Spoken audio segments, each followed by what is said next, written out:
everybody, this is Ali Nejad. I'm continuing 816 horse session from an earlier video where we are destroying the game, pilfering. We have burned the huts, we have captured the women and children, and we are headed for the hills. Vegas, baby, Vegas. $927 from $600 that we started with in an 816 game. That's over 20 big bets in the course of, I think it was only like a half hour earlier. Of course, you're not all going to get as much action as I do because you don't have an avatar where you're wearing a cheap suit and a microphone that looks like it could be you hanging onto your tie. People ask me that all the time. They're like, are you wearing a tie or is that a mic? I'm like, really? Is the animation that bad?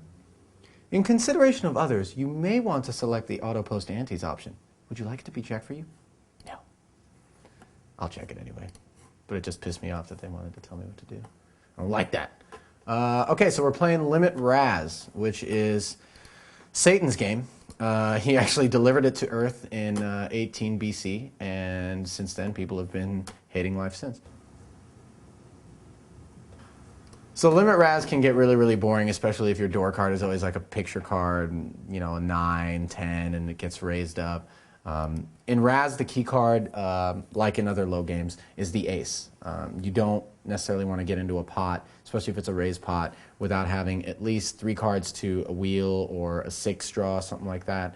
You know, depending on how comfortable you are. But I feel like, especially if you're just learning mixed games, the tighter you play, the better off you are. You don't want to get into situations where you're drawing dead on 6th Street or 5th Street, or you know, drawing to a better 7 or a better 8, you know, and then end up paying off the maximum. That's a big mistake that people make. Is your hourly in the 80 game over minimum wage yet? Okay, this character is talking about the Bay 101 stop that we made on the World Poker Tour. I was playing 8160 Hold'em, and I like played for 7 hours and won like 17 American dollars. I was like, that's probably not a good win rate. It was a really, really good game. I shot up like 5,000 to begin the trip and ended up losing 6. So you know it was a good game if I lost money, because damn, they can do it. Anyhow, I need like a therapist session for what happened there. We have a 9-6-4 here, by the way, as we look at the action. There are 3 picture cards out, excuse me, on the board, but there are a couple of players with the 5 who are behind us, so it's not really a good spot to limp. A 9 draw is usually not good enough to get involved. At the very least, you'd want an 8 draw, and as you see, we laid down and too much action has completed it, which could be a function of the fact that there was 3 players with paint cards behind him, but it could very well be that he's got better than a 9 draw as well, and if not him or her, the aviator who had a 5 probably would have tried to complete the pot. Now we've got an 8-7 deuce. A couple of paint cards out there behind us and a couple of 3s. I'm okay with playing this hand, but not for a raise. I'm just going to limp in and see whether or not the 2 players behind us actually have decent hands. Too much action is going to just limp, as is Rock Bart. Not my favorite thing to have happen. Oddly enough, the aviator called with the queen. That's really, I can't understand that. In Raz, you don't really, in a multi-way pot, ever want to play with the picture card. You're already behind because you're trying to make ace deuce 3 4 5 as the nut low. Now we picked up a 10, as did Too Much Action on 4th Street here, and Rock Bart picked up a 7. So in all likelihood, Rock Bart's got a 7 low draw, or maybe an 8 or a 9 low draw at worst. We've got a 10 low draw, so we're just going to let it go. We only have $2 invested in the pot. Don't want to chase. So the reason that we didn't complete it there with the deuce showing is because a deuce and a 3 have virtually the same value as a door card in Raz. Really, it's about the other 2 cards that you have down low. An ace is the real trump card if you have it in the door, because like we talked about in the earlier video session, the ace is the key card in draw games, or I'm sorry, in low games, because that's the hand, that's the card that makes sure that you can have, you know, the nut low in whatever it is that you have. So if you have like a 7 6 5 4, well, you got the nut 7 6 5 4 because you got an ace with it. It's just the most helpful card that you can have in a low game. And the reason that we didn't complete it is because with 2 other players that have a 3 behind us, and we had an 8-7, you know, it's possible that they'll re-raise you with, you know, a better low hand. And if it was maybe 1 player it would make a little bit more sense. Plus, this too much action fellow is pretty aggressive and has demonstrated, a tendency to re-raise before the flop. And it's not a hand that we want to play for, $16. It may be one that we'll play for 8. But why not just limp, let one of them maybe complete the hand, we can call and see what develops. So that's kind of how I feel, especially in Raz. Like, even when you have ace deuce 3 to start in Raz, I almost favor not re-raising before the flop when someone completes it, because you're usually such a huge favorite, but it doesn't really mean too much in Raz, because if you brick off on the board or somebody else doesn't brick off on the board, you end up in really tough situations where they take like a 4, 5, 6 and turn it into a low, and you end up with 2 pair and things like that. So I just like to see what develops and conceal the strength of my hand. If I re-raise, a lot of times people are going to say, okay, for sure he's got an ace. And when the ace hits the board, if I bet, they're going to call. I'm not going to be able to represent that I've got 4 cards to a low on 4th Street because I've given away information about my hand. And now they're going to say, well, he's paired, and I like my hand still, against me. So that's kind of the way I approach the game. It may not be perfect. Actually, Raz is probably my weakest game of all the games in the mix. But I picked it up just like anybody out there would. I didn't really play mixed games before I had this table on the site. I just jumped on and, kind of played it by ear, played really, really tight to begin with, got a sense for who I was up against, and then started to play a little more loose as time went on. Benefited actually from the fact that people saw how tight I played to begin with in the mixed game, and so they began to give me more and more credit, and then I was able to exploit that, which was like an ongoing table image situation because I play with a lot of the same people to my advantage, and represent hands and maybe make bets that were bluffs I wouldn't have otherwise gotten away with in some situations. Look at this. So when Ali is confused, one of his eyebrows shoots straight to the top of his forehead, and then he gets like the splinter from Teenage Mutant Ninja Turtles' mouth with like the rat, like buck tooth thing going on. So this is like confused Ali right here, right? So with the, like, and I don't know why I'm doing this. Like, what is with that? And then all of a sudden I pick up a cleft chin. What's up with that? I don't have a freaking cleft chin.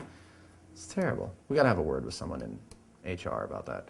All right, now when I'm angry, I don't even understand. Why do my lips turn so dark? Like when I get mad, instead of my face going red, my lips turn brown.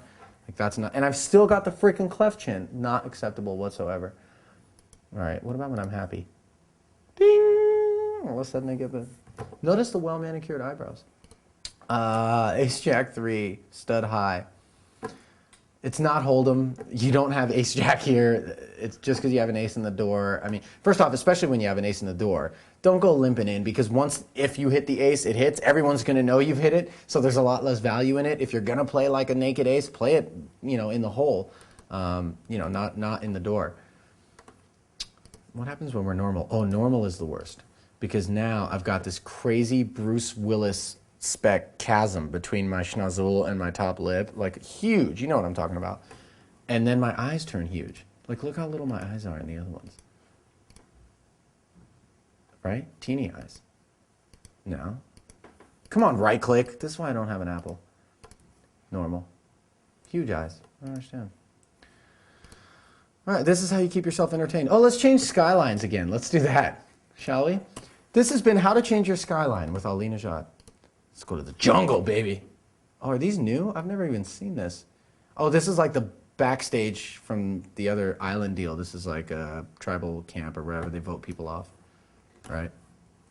We got like some little, oh, this is like that Brady Bunch special where they had the freaking Hawaiian Idol and like it was bad luck. You guys remember that? Am I dating myself? All right. What other freaking backgrounds do we have? I play kind of tight. It's only $1.50 per hand to muck. This is the other thing. Don't get impatient. It's $1.50 per hand when you muck or bring it in or whatever. But all it takes is one pot that gets like past 4th Street, and you'll make all that back and then some. So don't get undisciplined here. All right, we'll lay it down. 8-7-3 is no good. Even though it was late position and we could have brought it in with the biggest remaining door card, we really didn't have much to work with there. Stud high, 8-9 jack. Look, we're gonna play a hand. Woo! All right, 3 to a straight flush. A jack is the second highest card out there. Rock Bart and Corey are there. I'm actually gonna limp because I feel like it disguises the strength of your hand. People may think I'm playing a jack weakly, and And now I've let the queen and the ace come in cheap, and they obviously don't have queens or aces, I would say, otherwise they would have completed it, but it's not guaranteed. And now I've let both the queen and the ace pick up hearts, which I wanted, one of which is a 7 of hearts, would have been a straight flush card for me. Now I'm going to check because we didn't really pick up anything here. And Corey's got a really strong board with ace-king, so we'll let him go ahead and represent, which he didn't do. Now we get to bet because we've paired the jacks. We're in the lead. Now we got called. This is a little bit weird. And we got raised. Wow. Okay, Rockbart calling over here leads me to believe that he has a club flush draw. Because if he had queens, I feel like he would have bet it on 4th Street or would have completed it before the flop. Now we're in a really tough spot because Corey has raised it up with an ace and a king on his board. He's got a couple of spades. Rockbart's got a couple of clubs. I'm actually going to get away from this hand because they see what I have, a couple of jacks, and yet they have no problem raising it. And if that's the case, especially in a pot where I could have easily had a jack in the hole, I feel like we should give them credit and get away from the hand. Now look at what Rockbart had. It was the club flush, which came in on 6th Street. We got split 10s here. 110 is already out. A queen and a king are out there as well. And I'm going to complete it just because I'm bitter at what happened over the last hand. How's that sound? That's as good a reason as any, right? Now we're getting called by the queen, which I don't like. But we got rid of the king. Now, it's not to say that whenever somebody, as the queen pairs, even though I've got a queen in the hole here, it's not to say that whenever anybody calls your raise and stud that they've paired their door card, especially if that card is bigger than the card that you hold and they just call. Typically, it's a straight draw or a flush draw, maybe a smaller pocket pair than your door card. We're up against open queens. As you see, there's been a bet. P0HA is called with 5, 6 of clubs. In all likelihood, either a straight or a flush draw. We're going to get away from our 10s, obviously, because we're beat at that point. 110 is already gone. We've got a queen in the hole, which we're unlikely to hit. Now, another queen hit P0HA's board, which means that trouble in 09, as I suspected, did not start with a queen in his hand. Against open queens with split 10s, I think the only way I would have peeled one off is if I had 3 to like a flush and 3 to a straight. So if it was like 10-10 Jack Queen with 3 suited, or 9 10-10 Jack, something in that neighborhood. And even then, it's not a good call if it's 9 10-10 Jack, because I need a queen to make one end of my straight or help make one end of my straight, and I'm limited because 2 of them are already gone. So I'm the kind of guy that doesn't like to chase. Once in stud, I see an open pair that's bigger than my pair unless I've got some sort of redraw, or I think that other person was on a draw and I may be able to buy the pot by raising and taking the lead and then firing a couple more bets and hoping that he or she didn't have 2 pair or is tight enough to lay down 2 pair. I don't like to continue with a hand. I like to get rid of it because there's too many times where if you can't even beat the open pair, you make 2 pair and end up paying off because you're up against 2 pair or maybe even 3 of a kind. And I think that happens a lot more often than when you actually catch up and the other person doesn't.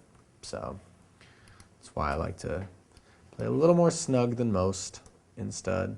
Now we've dusted off like $50, $60 since I sat down. This is not good. This is not acceptable. Now we're going to play animal. This is what not to do with Ali Nejad. No, I'm not going to do that. Game just switched to stud high-low last hand, which I didn't pay attention to. Let's see if I should have played the hand. That's another thing you got to be really mindful of in these mixed games. You got to pay attention to when the game changes, and be aware of the fact that not necessarily everyone else in the game is doing that. So, for instance, when you go from Raz to stud high, if you complete it with the king showing or something like that, and all of a sudden a guy with the 3 showing re-raises you, and it's the first hand of stud high since you were playing Raz, and you hit a jack and bet out, and the other person's hit a 5 and now has like 2 low cards and raises, you can pretty much rest assured, more often than not, that you're up against someone who doesn't realize that the game is switched to a high game and is still playing the low, and you can ram and jam and take advantage of that. Broken iron limping in here to open the pot with a queen of clubs. Yes, we've got a couple of clubs. Yes, we've got king jack, but for me, that's not enough really to get involved, even though I know I could do it for $2. But how about just to entertain you, I do it. How about I do what I said I wouldn't do? Well, look, the king was close.